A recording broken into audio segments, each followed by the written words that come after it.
மயக்கம் என்ன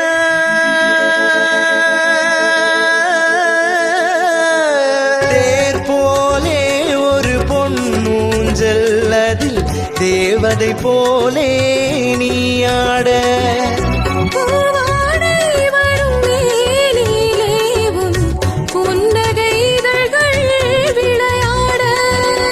கார்காலம் என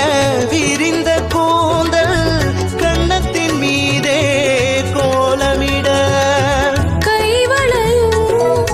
மைவிழியும் கட்டி அணைத்து கவி பாட மயக்கம் என்ன இந்த மௌனம் என்ன மணி மாளிகை தான் கண்ணே தயக்கம் என்ன இந்த சலனம் என்ன அன்பு காணிக்கைதான் கண்ணே